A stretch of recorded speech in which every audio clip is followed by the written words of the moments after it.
হ্যাঁ পারতাম, কিন্তু তাহলে তো ডিজাইনার ম্যাডাম নিজেকে প্রমাণ করার সুযোগটাই পেতেন না। আমি চেয়েছিলাম ডিজাইনার ম্যাডাম নিজেকে প্রমাণ করুক। হ্যাঁ তুতে, তুমি না থাকলে আমাদের আজকে পুজোটাই হতো না। মা, এই না হলে রাহিরি বাড়ির বউ ঠিক সবকিছু আগে থেকে ব্যবস্থা করে রেখেছে, দেখেছো? তোমার জবাব নেই ছোট বৌদি, হাজার চেষ্টা করলেও কেউ তোমার মতো হতে পারবে না।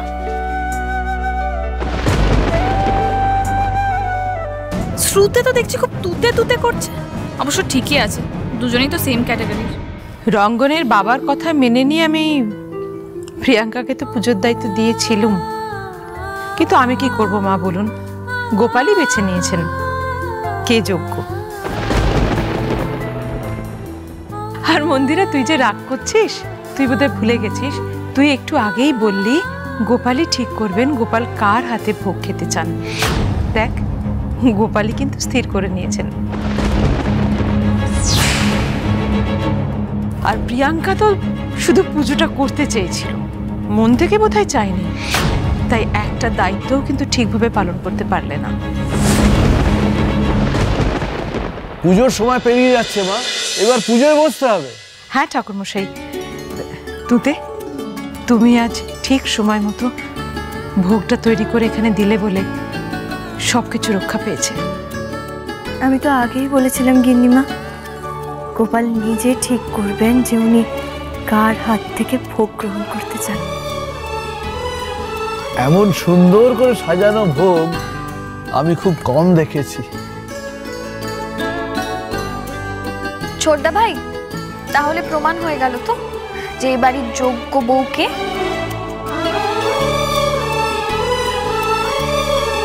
তুতে, সব ভোগ যখন বানানো হয়েছিল তুমি শুধু শুধু আমাকে খাটালে কেন? হ্যাঁ তাই তো, এত তেল মশলা চাল ডাল নষ্ট করাটা কি আর কম খাটনির ব্যাপার নাকি? আর ভোগের খাবার সবার সামনে থেকে লুকিয়ে পেছনের দরজা দিয়ে ডেলিভারি নেওয়াটাও কি কম খাটনির ব্যাপার, তাই না বলো?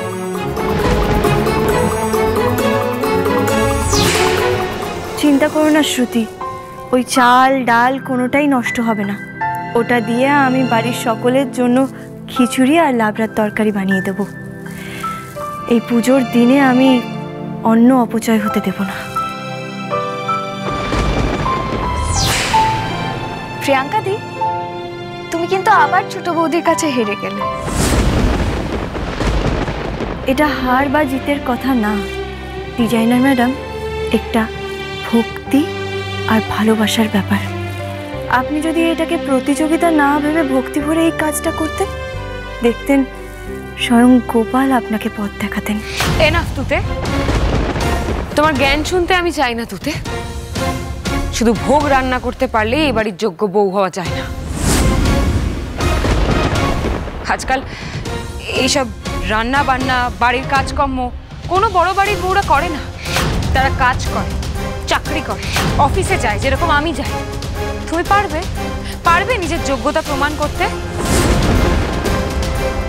তুমি যদি এসব করার যোগ্য হতে না, তাহলে আজ রঙ্গন তোমাকে অ্যাকসেপ্ট করে নিত। কিন্তু করেছে কি? আর তুমি কোনোদিনও পারবেও না। তুমি যে রঙ্গনের পাশে দাঁড়ানোর যোগ্য নাও, সেটা তুমিও খুব ভালো করে জানো।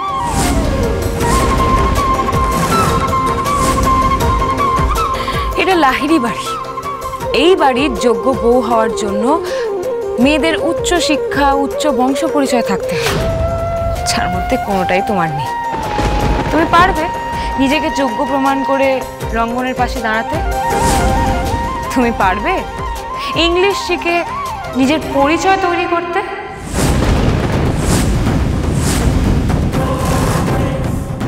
দেখো তোতে, তুমি একটা অশিক্ষিত ক্লাস 5 পাস, আর তুমি সেটাই থাকবে। হ্যাঁ, এবারে কিচেন কুইন হয়তো তুমি হয়ে যেতে পারো, কিন্তু রঙ্গনের বেটার হাফ কি তুমি হতে পারবে কোনোদিন? প্রিয়াঙ্কা দি, সেটা তো ভবিষ্যৎ বলবে। প্রিয়াঙ্কা, যে রাধে সে চুলো বাঁধে, আর তারই কাঁধে থাকে পুরো সংসারের ভার। কে কতবার অফিস যায়, কতটা পড়াশুনো করেছে, তাই দিয়ে কোনো মানুষের যোগ্যতা বিচার হয় না। তুমি তো অনেক কিছুই বললে প্রিয়াঙ্কা, কিন্তু একটা কথা কি জানো, এই গুছিয়ে সংসার করতে পারাটাও কিন্তু একটা গুণ, যেটা অবশ্য সবার মধ্যে থাকে না। একদম ঠিক বলেছে দিদি। তুতে যেমন ভোগের রান্না করতে পারে, পুজোর কাজ করতে পারে, তেমন আবার র্যাম্পে হাঁটতে পারে, তার সঙ্গে ডিজাইনার কাপড় জামাও বানাতে পারে। এখন তো সবে শুরু প্রিয়াঙ্কাদি, তুমি দেখো না ছোট বৌদি ঠিক কত দূর পৌঁছতে পারে। আজকে তুতে জিতে গেছে, যেই ভোগ রান্না করেছে সেই পুজোতে বসতে পারবে। প্রিয়াঙ্কা নিশ্চয়ই ওই খিচুড়ি মাখা শাড়ি পরে পুজোয় বসবে না? না না, আমি এক্ষুনি ফ্রেশ হয়ে আসছি। হ্যাঁ, সে তুমি ফ্রেশ হয়ে আসতেই পারো প্রিয়াঙ্কা, কিন্তু তুমি কি করে পুজোয় বসবে বলো তো? তুমি তো নির্জলা উপোস করে নেই। না, আমি তো সকাল থেকে কিছু খাইনি, আমি তো উপোস করেই আছি। হ্যাঁ, সেই জন্যেই তো ওর মাথাটা ঘুরছিল। হ্যাঁ, একটু আগেই তো মাথা ঘুরে যাচ্ছিল, যার জন্য ওআরএস খেলো। তো তোমার তো আর ওই উপোসটা রইলো না, তুমি কি করে বসবে বলো? ও গড, এটা তো ভুলেই গেছিলাম। সৌমিলি আর অভিষেকও তো পুজোয় বসতে পারবে না, কারণ ওরা সকালবেলায় তো ব্রেকফাস্ট করে নিয়েছে। কিন্তু আজকের এই পুজোটা তো, দেখো, আজকের পুজো তো অভিষেকের জন্য, কিন্তু ও তো খেয়ে নিয়েছে, কি করে পুজোয় বসবে বলো তো? তবে তো পুজোয় বসার জন্য একমাত্র রঙ্গনা তুতেই রয়েছে, কারণ ওরাই তো একমাত্র নির্জলা উপোস করে রয়েছে। আমি তো গোপালের উপর বিশ্বাস করেই বসেছিলাম। গোপাল আমার বিশ্বাসের মর্যাদা রেখেছেন। গোপাল রঙ্গনাথ তুতের হাত থেকেই পুজো নেবেন। তবে আমি চেয়েছিলাম পুজোতে সৌমিলি আর অভিষেকও বসুক, কিন্তু কি করব বলো সৌমিলি, বাড়ির বউ হয়ে তুমি এইটুকুনি খেয়াল রাখতে পারলে না? খেয়ে নিলে। তুমি তো শুনছো পুজোটা অভিষেকের মঙ্গলের জন্য করা হবে। আজ তোমার কারণেই কিন্তু অভিষেক পুজোয় বসতে পারলো না। যাকে কি আর করা যাবে। ঠাকুরমশাই, এবার পুজো শুরু হোক, আপনি আরতির থালা রঙ্গনাথ তুতের হাতে দিন।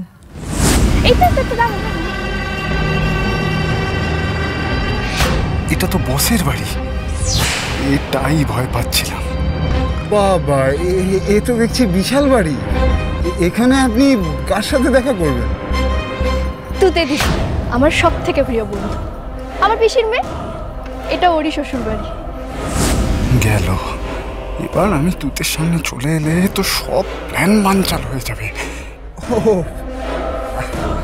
ওনার তো বেশ বড় বাড়িতে বিয়ে হয়েছে দেখছি। হ্যাঁ, পিসি বলেন জানেন তো, জন্ম মৃত্যু বিয়ে 3 বিধাতা নিয়ে। কার সাথে কার কখন বিয়ে হয় সেটা কি কেউ বলতে পারে? আচ্ছা, আমি যাই, তুতে দিদির সাথে দেখা করে আসি। আপনিও চলুন। আপনি কি আপনার দিদিকে বলেছেন যে আপনি দেখা করতে আসছেন? না তো।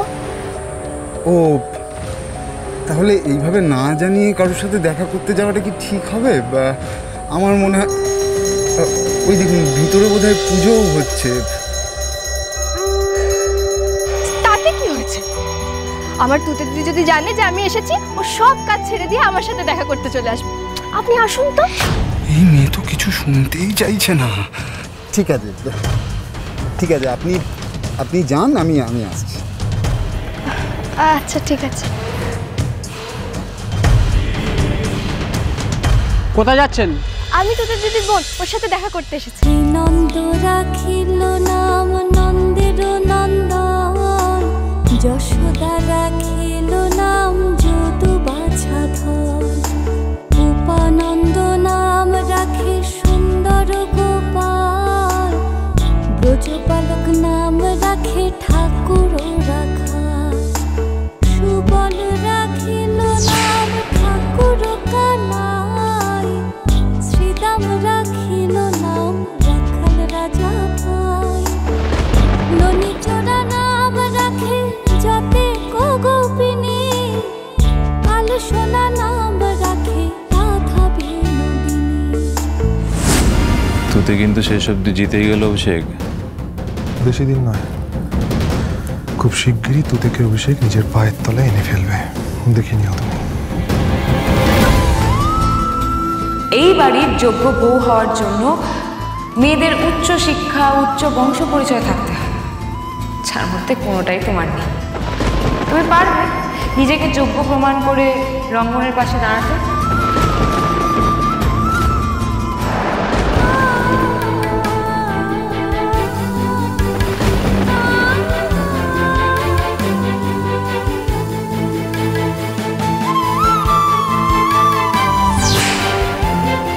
আপনি বিশ্বাস করবেন কিনা জানি না তোতে, আমি কোনোদিন আপনার জায়গা অন্য কাউকে দিতে চাইনি। আপনি এটা মন থেকে বলছেন না রঙ্গনবাবু, আমি জানি। আর আমি এটাও জানি আপনার মনে জায়গা করে নেওয়াটা এত সহজ না। তবে আজ এই প্রদীপের অগ্নিকে সাক্ষী রেখে তোতে বলছে, জোর করে তোতে কোনোদিনও কারোর অধিকার কেড়ে নেয় না।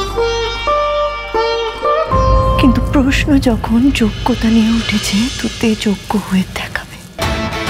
আমি জানি না রঙ্গনবাবু আপনার আর আমার সম্পর্কের ভবিষ্যৎ কি, কিন্তু আপনার পাশে দাঁড়ানোর মতন যোগ্য তোতে একদিন ঠিক হয়ে উঠবে।